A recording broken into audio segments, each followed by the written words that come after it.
Political showdown is unfolding in Ondo State as the APC insists its state Congress will stand despite a restraining order from the Federal High Court sitting in Akure.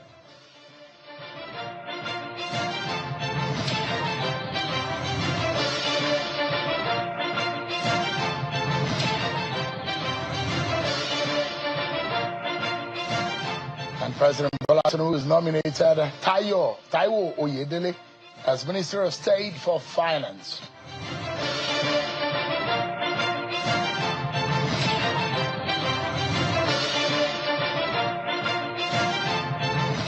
Hello everyone, welcome to the program. This is Politics Today, live on Channels Television.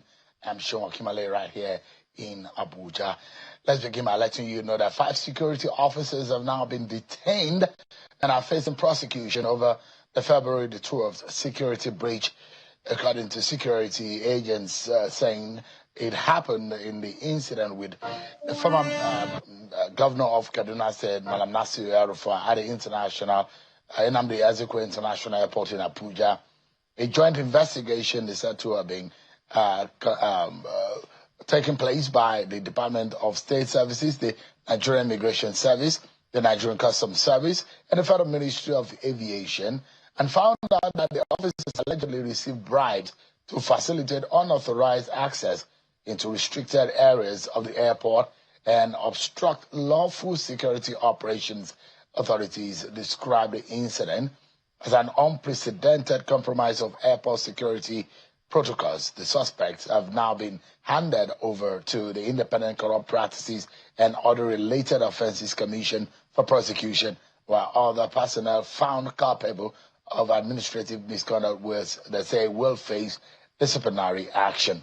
The development raises fresh concerns about integrity, oversight, and interagency coordination within Nigeria's aviation security architecture. So much to talk about tonight on the program. But first, let's have you with some of your political roundup stories.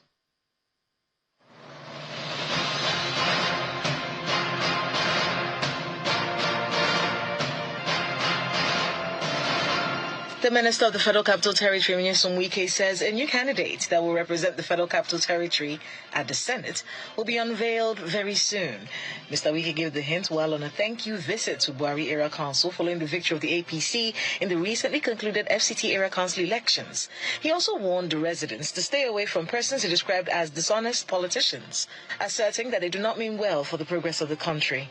I said when I came here for campaign on Wednesday, the week of that election, I said, if you keep to your own agreement, we'll come and tell you thank you. After telling you thank you, we'll carry out more projects for you. The National Institute for Legislative and Democratic Studies and the United Nations Economic Commission for Africa are advocating the need for robust legislative representation for Nigeria in the ongoing implementation of the African Continental Free Trade Area Agreement.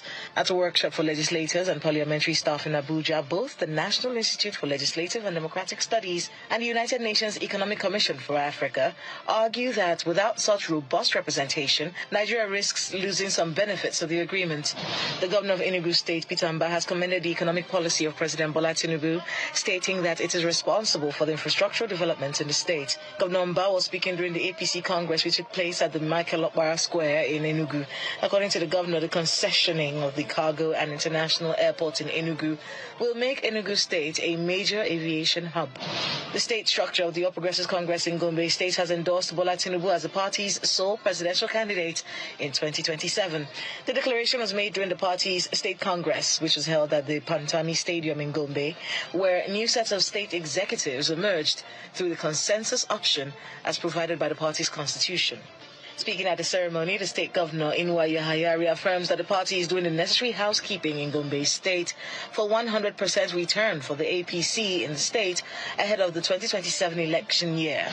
A former deputy governor of Oyo State, Mr. Moses Adeyemo, has emerged as the new chairman of the All Progressives Congress in the state. Mr. Adeyemo was officially announced as the new APC chairman at the state congress of the party held at Liberty Stadium in Ibadan. The announcement was made by a former national youth leader and secretary of the Ad Hoc National Zoning Committee, Mr. Aziz Bolaji, under the supervision of the Congress Committee set up by the national leadership of the party in Abuja. The 36-member newly elected executive of the All Progressives Congress in Edo State has endorsed President Bola Tinubu as well as Governor Monday Okpebolo for a second term. The chairman, Jarrett Tenebe, who made the disclosure in his acceptance speech shortly after the voice affirmation re-elected the executive on Tuesday, called for unity, cohesion, and inclusivity within the party. He noted that the party had been strengthened internally to promote developments in the state and assured aspirants to positions in upcoming elections of free and fair primary elections.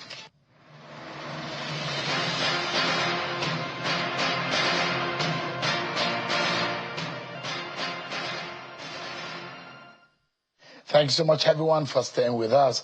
So it's been a day filled with congresses in the All Progressives Congress in several states of the Federation. It's happening in Lagos. We've seen it in part of the northern region of the country and indeed in most parts of the country. But there is one that is of particular concern, and that is the one in Ondo State, where we saw some violence a few days ago. But today, despite a court order restraining the party from conducting the Congress, Kolawole Babatunde, as a match, the chairman of Ondo APC at the State Congress held in Akure today.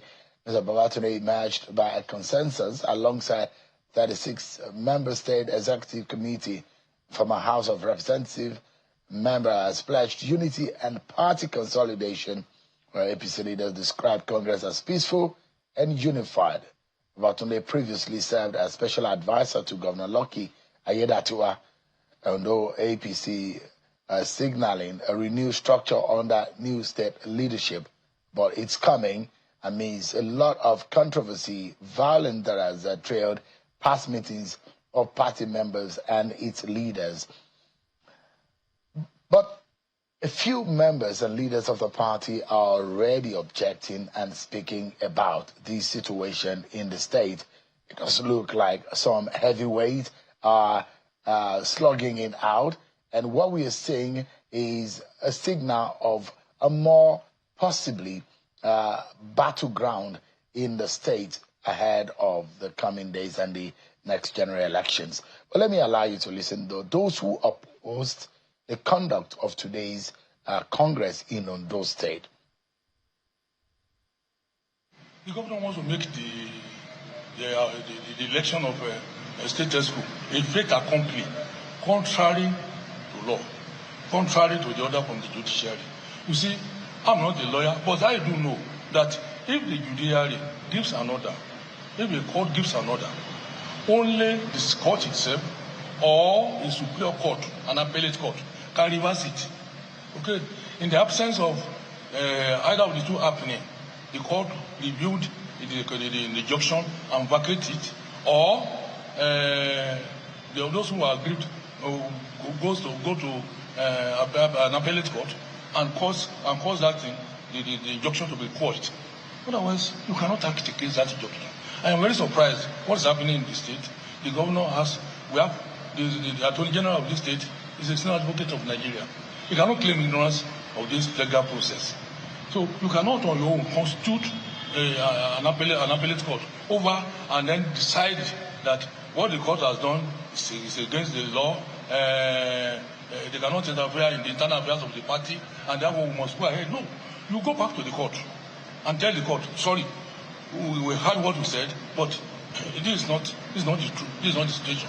Can you reverse your position? Can you quash it on social basis? But you went ahead and conduct it. Now, I believe that the judiciary will speak out at the appropriate time. I think that to the best of my knowledge, the little knowledge I know about law, that's a contempt of the court. I am worried because we cannot go to an election divided. Okay. So as soon as these things happened, we the elders wrote a memo to the president and asked him to come and intervene because the president is the leader of this party. And what is at stake is very serious. The election of the president himself. In Ondo State, what we have been canvassing is not that the president should win. No. We know that by the special grace of God, he will win, and he will win hands down. Who will decide it? We say the government, the president will come and intervene, nullify all those parallel world congresses, and let us conduct a congress of unity. Nobody is fighting anybody. Only the governor knows what he's fighting. What is the governor up to? We don't know. We elders, we don't know. He has never contacted us that he has agreed. What is he pursuing? If it is a third term agenda, that is his business. If he thinks that he can make it third term, I mean, that's not our business.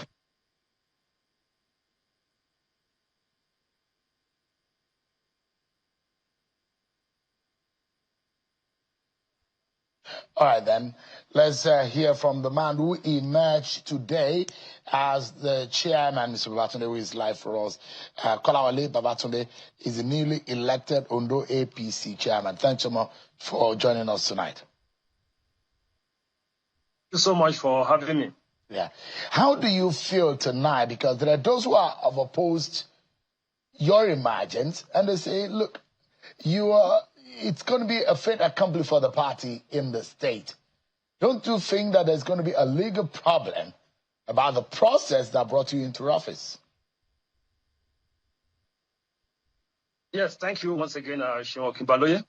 Well, I don't see any problem at all, because we had a process conducted by the Congress Committee of our national body of the party, and necessary procedure steps were taken.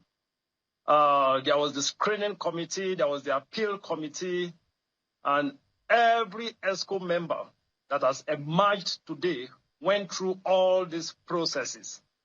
And today, in accordance with the tradition of the party, we went the way of a consensus where all of us, starting from the state chairman of the party, the deputy chairman, secretary, and other members of the state ESCO, 36 of us emerged. For us, it's a popular victory for all of us. No losers. And our party, as of today, under the leadership of our amiable governor, Dr. Lucky Orimiso, is a one-party state. Today, we have all the assembly members, all APC, none is in the opposition. So we don't have a minority leader, we don't have a majority leader. All of them are APC House of Assembly members. So we've won election in the past as a united body, where our excellency had about 118 local governments without losing any. And that one-party statement that you're claiming you have in Ondo State, I'm not sure it's a good thing if you're making reference to such a thing. Perhaps not the most democratic scenario that you want to find yourself as a politician or as a Democrat, where you find only one political party operating in your state. Maybe that's not exactly what you mean, but it's not a good democratic tendency. But I'd like to ask you, are you aware, Mr. Babatunde, of a restraining order from a court sitting in Akure, a federal high court sitting in Akure, about the Congress that sat today, restraining INEC and your party from going ahead to conduct the exercise? Yes, I'm not aware of any. The fact is that I have not been served, and I'm not aware that the party in the state, the All Progressive Congress, has been served any injunction. As a matter of fact, the Congress Committee from the national body of our party were in Ondo State, and in line with the tradition of the party, they conducted a free and fair congresses today in Ondo State. And the ESCO members, emerged. So I'm not aware of any court injunction. Just like I said, I have not been served. The party have not been served. I'm not aware of it. Well, I mean, that particular court order delivered by Justice Toyin Adegoke in the Federal High Court in Akure nullified earlier ward and local government congresses. How can you go ahead with a state congress when local and ward congresses have been nullified? Doesn't that look like a political aberration? Well, I'm not a lawyer, but I have an understanding of the section of the Electoral Act as amended, Section 83, subsection 3, that clearly states that no court shall entertain jurisdiction over any suit or matter that has to do with the internal affairs of a party. Today, congresses were conducted across the country. ESCO members have emerged in line with the Electoral Act. So the Electoral Act is clear. Of course, if there's any injunction that has to do with the congresses, for me, I don't think any court should entertain that. Just like I said, I'm not a lawyer, but I'm abreast of what is written in the Electoral Act, just the way I've quoted it. Because the one we wonder, legally speaking, if a political party, whether you agree or not with a court's position, can proceed on an activity after the court has restrained such a body and INEC from observing or monitoring such an exercise.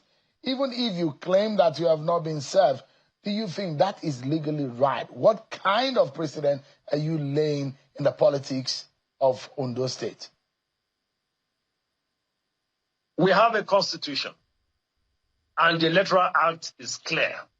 Our party is a law-abiding party.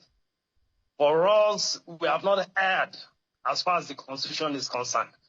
I've quoted it that no court has jurisdiction. That is what the law has said. That is what is clear in the Electoral Act. So we've not done anything that has contravened the constitution of this country. Okay, so, you say you are not aware. That has happened, but do you fear, and you say you are not a lawyer, so you might not know the implication, being only a politician and you don't live in the realm of legal or jurisprudential concept of what this means. So you may not know what the implications will be at the end of the day. But do you fear that whatever activity that has been done today might be in jeopardy and might at the end of the day be cancelled and mean nothing at the end of the day? Are you worried about that?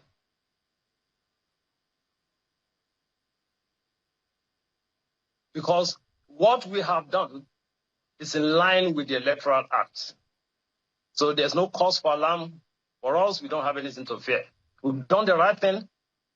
The congresses have been conducted across, not just on those states. And today, other contestants were there. We're there at the congresses. So we don't have anything to fear. We've conducted in line with the Constitution, in line with the Electoral Act. So there's no cause for alarm.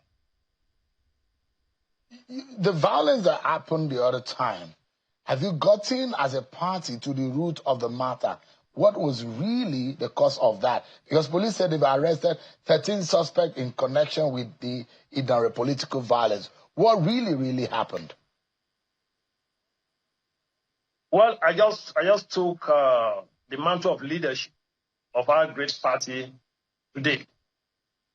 I don't have details of what transpired. As a matter of fact, that same day I was in an event with our amiable governor.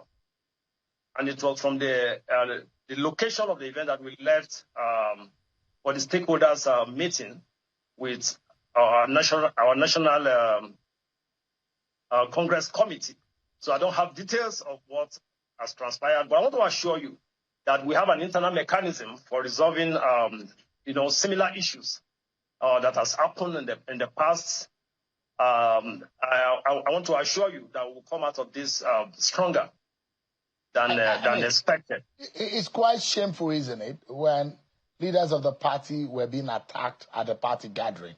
2 people were killed, several injured people in that Idore during the APC World Congress and that violence that we saw. That's very shameful, isn't it? For a political party conducting a meeting, 2 people being killed and people being injured. Why is the Ondo State story different from the rest? Well, now people are now being killed. Family members are now weeping and mourning their loved ones because they went to attend a party meeting. Yeah, well, I condole with the family of the victim. But let me say this. For me, it's highly but then this don't have anything in any way to do with the congresses that took place on that very day. I heard there was a clash between rival, court groups and others, but this has been investigated. And just like you rightly put it, arrests have been made. The appropriate authority will get to the bottom of this. But I want to assure you that Ondo State is a very peaceful state. As a matter of fact, has been adjudged as one of the most peaceful states in Nigeria. So for us, except until your party conducted that in Idore and 2 people killed. I mean, no. People being killed it doesn't exactly show peace, especially in the gathering of your political party. Yeah, that was actually a coincidence. Just like I've said, it doesn't have anything to do with the congresses. By the time the investigation is concluded, you get to know that this doesn't have anything to do with the congresses. There was a clash. Why does it look, those who are on the ground say, this is a political feud between the Minister of Interior and the sitting governor? And this is about another term in office. What exactly is this? How are you able to reconcile that people are not dying because of political office? Well, for me, I don't see any political feud between the governor, who happens to be the leader of the party in Ondo State, and the honorable minister. Of course, you will agree with me that our governor does not intend to become a minister in the future. So I don't see, and as we speak, as of today, we still have another 3 years. We just celebrated 1 year in office. So he has about 3 years more to sit on the leadership of the state. So I don't see any political feud. I've not heard of any. It's normal in politics that, misunderstanding comes up. But bringing it on the table and saying there's a political feud between the governor, who is the leader of the party, and the minister, who is also always, of course, an appointee of the president. I don't know of any feud in between them. I don't see that affecting anything in the state. The state is under the leadership of the governor. We're making progress. The state is developing in line with our ease agenda of the governor. So unless you want to tell me of any, but as of today, there's no any distraction. The governor is making impact in the state. Our party is getting stronger. We have not lost any election under the leadership of our governor. So I don't see any feud between the governor and the minister. Okay, so let me allow you to listen to one of the leaders in that senatorial district who said, whatever that is going on today is not right. I'd like you to respond to that. Take a listen to one of the leaders in your party.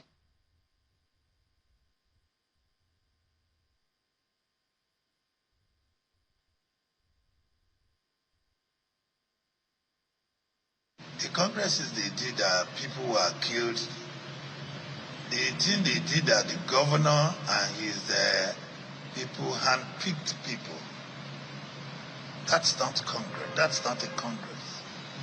And then the one they said they did today, I don't know. I'm not aware. I'm not sure that is valid. I'm not sure it meets the requirements of the Constitution. Neither does it meet the requirements of the Electoral 2026 as amended. neither does it meet the requirements of the constitution of the party. Mr. President, sir, my appeal is for you to intervene in Ondo State. The governor is about to ruin and destroy what you have built for many years. Because the democracy we are enjoying, while you are at the barricades and the trenches with us, with people like us, the people that are trying to destroy it now are enjoying themselves with Abacha. They are enjoying themselves. The current governor is in his office doing his everyday change. We never knew him. Many of these people that surrounded him, they are in their various places looking for one thing or the other. We were at the trenches with you. Oyedele is about to destroy the party in Ondo State. All right. How do you react to that, Mr. Babatunde? Yeah, thank you.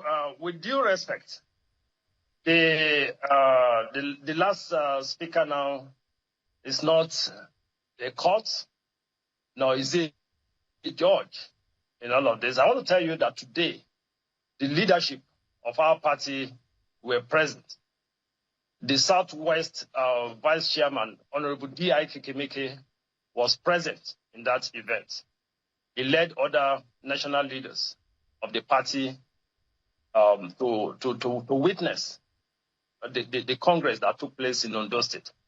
And same happened in other so one thing I know is that everybody cannot be satisfied. Definitely we have those people that are aggrieved, and we have the internal mechanism of the party to resolve all of this.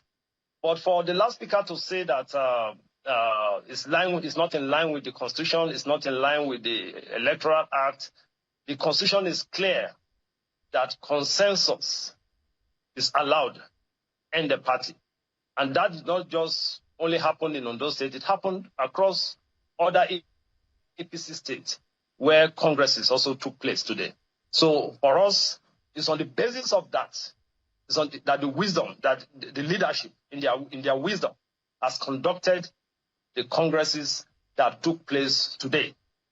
If he is saying that the governor is on the verge of destroying the party, this is a governor that led us to that contested election and won all the 18 local governments. It has never happened in Ondo State. So for you to say that such person is on the verge, I can start mentioning. I've mentioned Honorable D.I. Kekemeke. I can give you, we of course, our national leader. I can give you, mention the name of Senator R.A. Borofis.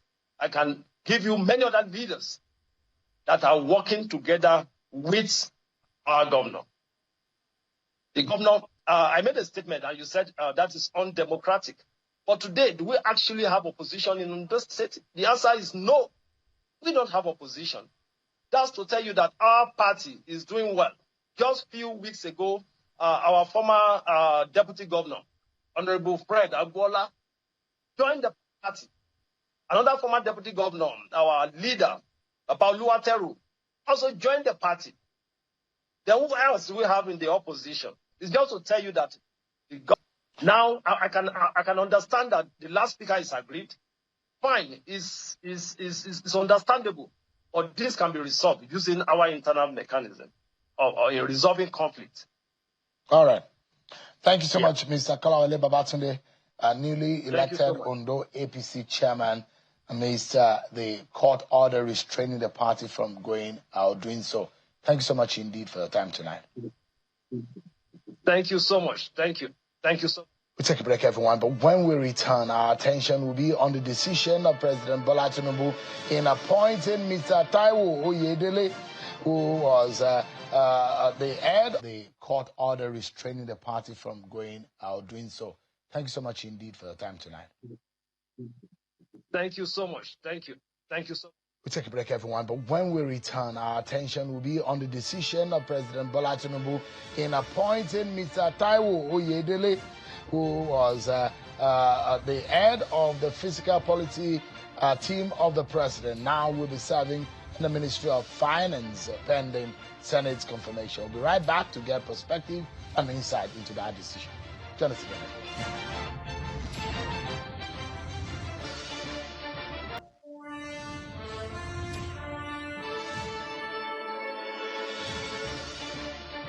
Thanks so much, everyone, for staying with us. President Bola Tinubu has nominated fiscal policy expert Taiwo Oyedele as a Minister of State for Finance, replacing Doris Uzoka-Anite in a fresh cabinet redeployment. The president has formally conveyed the nomination to the Senate for confirmation. Uzoka-Anite will now move to the Ministry of Budget and National Planning as Minister of State, marking a third portfolio in the administration. On today's nomination, Mr. Oyedele chaired the Presidential Committee on Fiscal Policy and Tax Reforms, where he led efforts to overhaul Nigeria's tax framework. A former PwC Africa tax leader and public policy scholar, his appointment is expected to signal continuity in the administration's fiscal reform agenda. What does this mean for the Ministry of Finance, Budgeting, Planning, and the economy of Nigeria, with Taiwo Oyedele in the saddle and in the Ministry of Finance? I'm being joined by a political and public affairs analyst, Mr. Mojid Dahiru, who's live for us here in our studio. Thanks so much, Mr. Dahiru, for your time. Thank you very much. Did you ever see Taiwo becoming a minister? Well, not really. But it's a fascinating appointment, isn't it? He's very fit for purpose, really. He is, considering the agenda of the president. I think this appointment is more like giving it to him the opportunity to implement his ideas. You know, the tax reform bills actually was a vision of, one man, and that man was Oyedele. It was his own contribution to the development of tax management system in Nigeria, and he pursued it for many years with vigor. And then it gained the attention and the support of the president. So it became a policy document, which eventually became a piece of executive bill to the National Assembly that committed into what we now have as a comprehensive tax reform law in Nigeria. While you can disagree with some aspects of the law or all of it, but one thing you cannot dispute is the fact that for that which he believes in, and with the concurrence of the president, Mr. Oyedele pursued this agenda with tenacity. He participated in countless public policy consultation forum where he, in a very patriotic manner, he was able to convince people about the need to support the tax reform. So for me, it's like saying to him, the reward for a good work is more work. Because if you look at the mandate of the Federal Minister of Finance, it includes the management of federal government revenue from both oil and non-oil sources, which includes tax, of course. So getting somebody who was the brain behind the entire gamut of work that has gone into the tax reform to now sit in an executive position where he can see to the implementation of the other end of the law, I think he's fit for purpose, really. Yeah. So he's moving from being an outsider, a consultant, a policy advocate. He now became a policy advisor. Yeah, and he helped in drafting. Now, it was interesting that when they came up with the draft, they also came up with the governance structure of implementing the tax regime that had been built. Now, they're now asking him if you can go this far. Come and implement that vision of yours. Come and do more work. So I think a lot of responsibility is now on his shoulders. To say, look, there's a difference between advocacy, difference between advisory, and proper what do you call it, implementation. Yeah. So he's been a consultant, to be honest, yes. Because that appointment to head that committee is more or less an appointment with timelines, like a consultancy job. for the federal government. But now this is a political appointment. And Taiwo has not been a politician, but now he's going to be one. And maybe going to be an APC member very soon. Because you can't be serving in a cabinet and not be you have to play the politics, because that is going to be serving a political appointment as a Minister of Finance. Although he's an expert in the area of the economy, but he's not going to be a politician now. Again, he doesn't know will be the politician at all. Now the problem is, what kind of politics do we play in Nigeria? For instance, I would expect that if Oyedele is going to be a politician, let him help the APC to deepen its ideological leanings around fiscal management of revenue and expenditure of government. What do I mean? Let him be an embodiment of this aspect of the APC tax reform agenda. That is all part of politicking, so that it becomes part of the APC. It becomes part of his manifesto. It becomes part of its own legacy in government. And to ensure continuity, you need technocrats like Oyedele to play politics along ideological lines. I wouldn't expect a technocrat like Oyedele to be distracted by the regular kind of establishment politics that might make him lose focus on this very important task of bringing his own vision to reality. You see, the opportunity is being given now is rare even in the history of developed countries, where we do not have an alignment between visionaries and those who are able to implement some of this vision. Yeah. So he's given a rare opportunity. Look, you dreamed of it, you aspired for it, you advocated for it. It gained traction on the part of the government. You are engaged to develop some of the templates around some of these ideas, and to me, you are being brought in to implement. So I'm thinking if politics should be more ideological than establishment partisan and identity-based kind of politics, where patronage becomes the reward system. Yeah. I would want this kind of politics to have a reward system of good governance, particularly in the aspect of revenue management.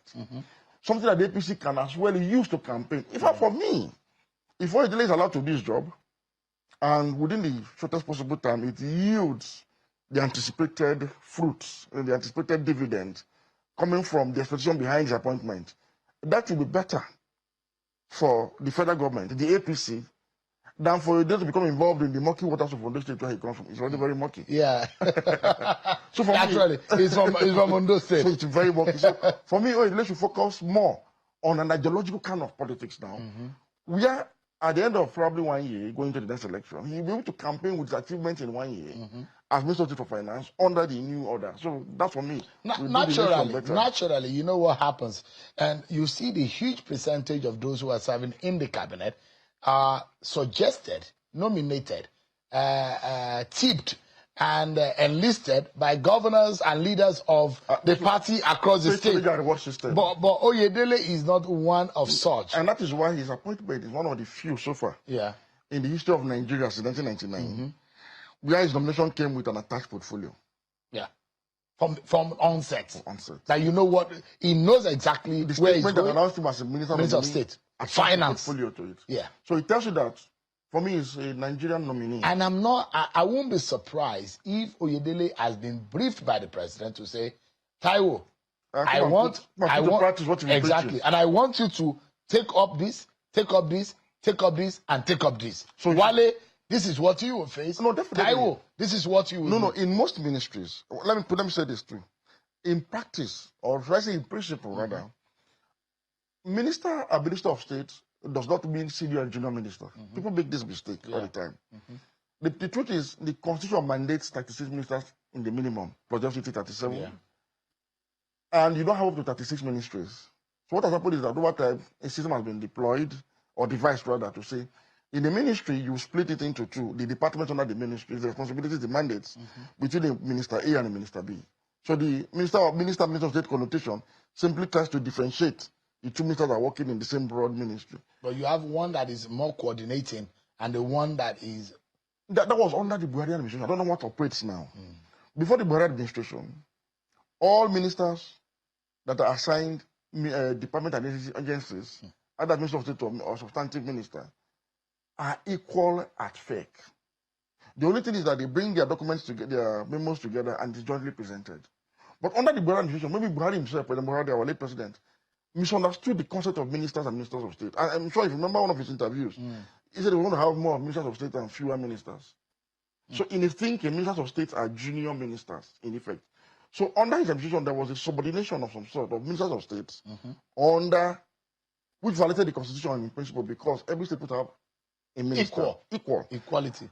Minister Francis Kamo raised this issue. Yeah. It was cleared up. He raised it that, look, under the Buhari administration, ministers of state, we are no ministers. Yeah. So states with ministers of state practically have representation in effect.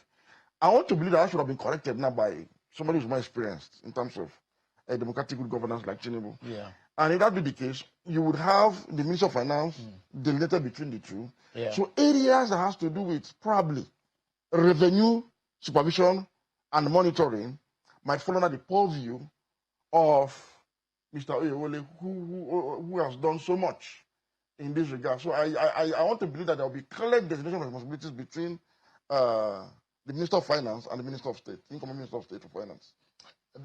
And there are those who don't like Bola Tinubu at all, who don't like APC. No, of course, you're right. But when the former CDS became the Minister of Defense, a lot of those who don't even like Bola Tinubu and the APC saying this is a good. And I'm already seeing reactions trailing Taiwo Oyedele's appointment. Well, we may not like you, Bola Tinubu and the APC, but this one is another good a round peg in a round hole. But the actual fact here is this. We are in a very distressful budget implementation period. Yeah. We still have crumbs and pieces of 2024 budget hanging around, unimplemented. 2025 largely unimplemented. When a full ministry says less than 50 million was given to that ministry for his work throughout a full year, it shows how disastrous it has been in the running and implementation of the 2025 budget. Now, 2026 budget has not been implemented. And there are those who say, well, what about the revenue that is going up and we're making more money? Why is there that we are not getting the money to the MDAs? Are we really making more money? In the real sense, in the figures shows, yes, that there are more revenue coming compared to several other years. In Naira terms. In Naira terms. But your budget is in Naira terms. That's the point. What's the value of the Naira today compared to yesterday? You see, I'm one of those who believe that Nigeria truly has got, especially the federal government has got a revenue problem. In Africa, it also has an exponential problem through corruption and inefficiencies here and there. But principally, if you look at the size of our budget, for a country of 200 million people, it is grossly inadequate. As inadequate as it is, governments also find it difficult to implement. And why? I have always believed that the policy choices of this current administration actually are the root causes of the government's crisis of revenue. When the government removed subsidy on petroleum products and floated in Naira, the combined effect of increase in the price of energy and a depreciated local currency against the major world currencies was such that it increased cost of running government itself.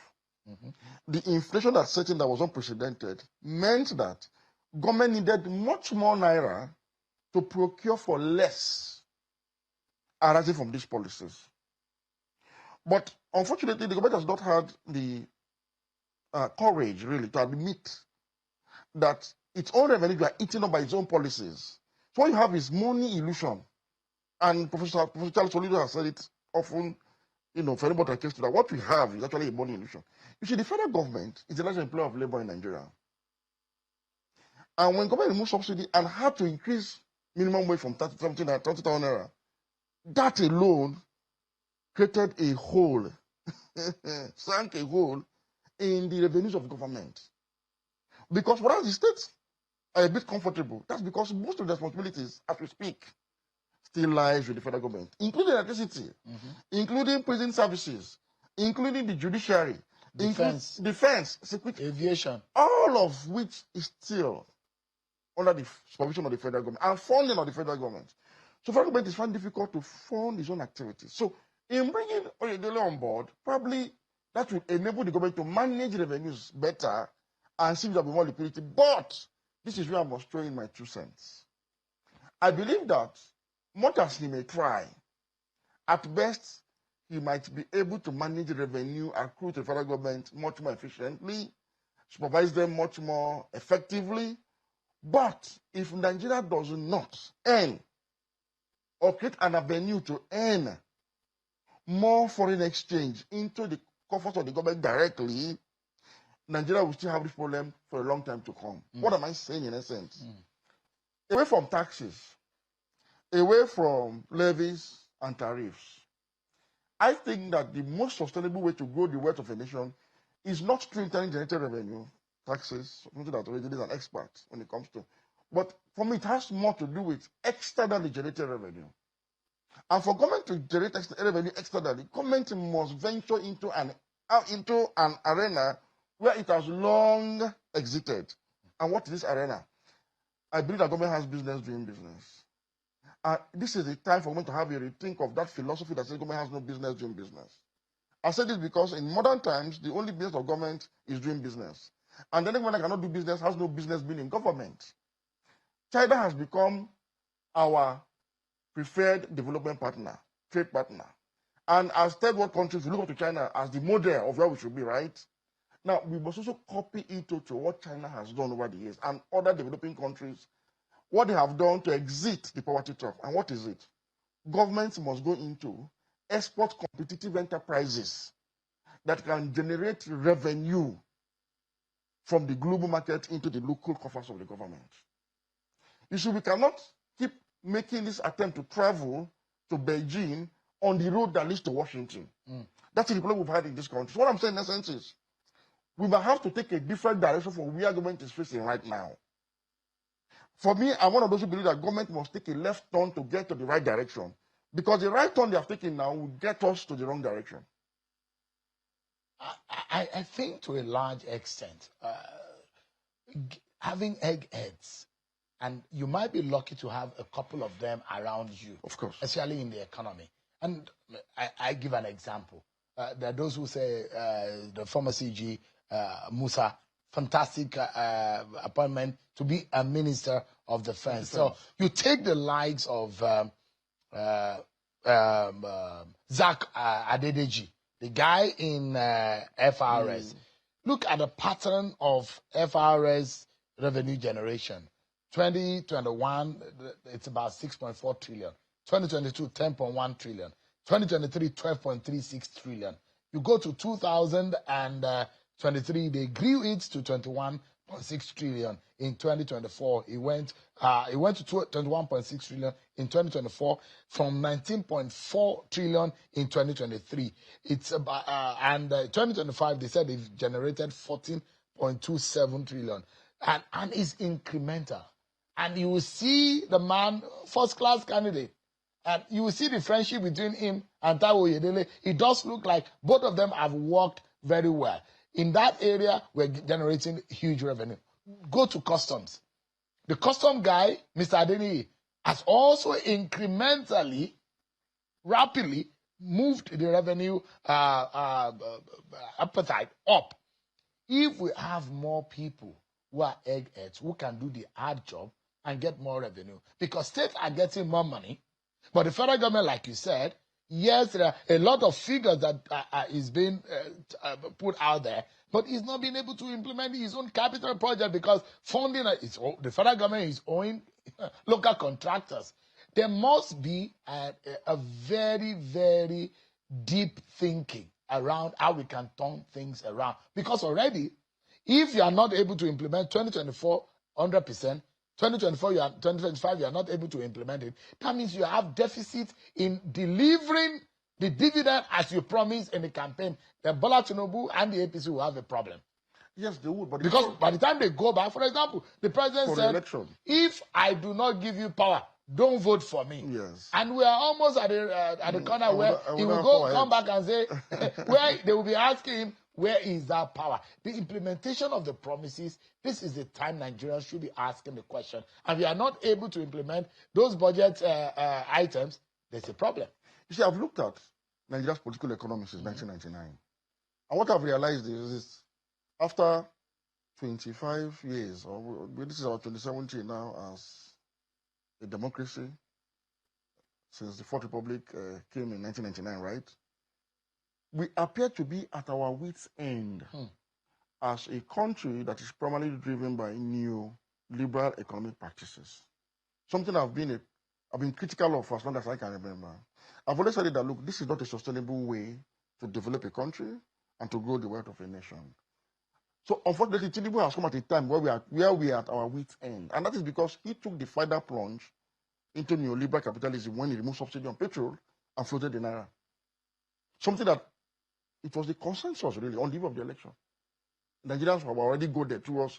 These are the true silver bullets that will solve our problems. So he took the plunge. He was praised for being courageous until he felt that he was now being vilified. What I'm saying is, look, at this point, we need all of us need to sit down. I'm happy that an economist like Professor Patrick Tobin is beginning to question the Washington consensus and the Chicago School of Economic Thought. He's beginning to question, to say, look, the kind of things he believed in the 80s is going to have a rethink today. The reality is not... It's different. Yeah. He no longer sees SAP as a solution to our problem. What am I saying in essence? To boost internally generated revenue, you need externally generated revenue to come in. All right.